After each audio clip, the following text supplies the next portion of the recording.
भारत में कई चमत्कारिक और रहस्यमयी मंदिर हैं। माना जाता है कि वृंदावन में श्री कृष्ण का एक ऐसा मंदिर है जो अपने आप ही खुलता और बंद हो जाता है। ये भी माना जाता है कि इस मंदिर में भगवान श्री कृष्ण रोज रात को खुद शयन करने आते हैं।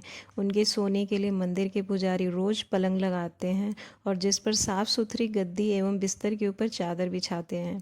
लेकिन कहते हैं जब मंदिर खुलता है तो उस बिस्तर की हालत देखकर सभी अचंभित हो जाते हैं, क्योंकि उसे देखकर लगता है कि यहाँ कोई तो सोया था। सबसे आश्चर्य की बात यह भी है कि यहाँ प्रतिदिन माखन मिश्री का प्रसाद चढ़ाया जाता है और जो बच जाता है उसे मंदिर में ही रख दिया जाता है, लेकिन सुबह तक वह प्रसाद भी समाप्त हो जाता है।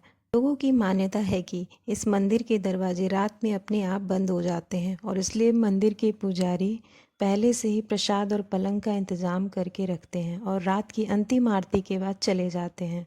रात में यहाँ कोई नहीं रुकता है। स्थानीय लोगों के अनुसार ऐसा बरसों से होता आ रहा है। कुछ लोग इसे अंधविश्वास मानते हैं और कुछ लोग इसे श्री कृष्ण का चमत्कार।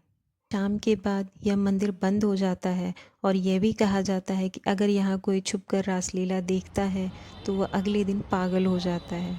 कहते हैं कि यहाँ तुलसी के 2 पौधे एक साथ लगे हैं। रात के समय जब राधा और कृष्ण रास रचाते हैं तो यही तुलसी के पौधे गोपियाँ बनकर उनके साथ नाचते हैं। इन तुलसी का एक भी पत्ता यहाँ से कोई नहीं ले जाता है।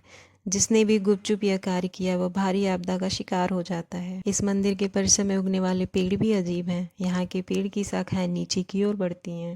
यहाँ के आसपास के अधिकतर घरों में खिड़कियाँ नहीं हैं और जिनके घरों में हैं वे शाम की आरती के बाद खिड़कियाँ इस डर से बंद कर देते हैं कि कोई मंदिर की दिशा में देखे नहीं, अन्यथा वह अंधे हो जाएंगे।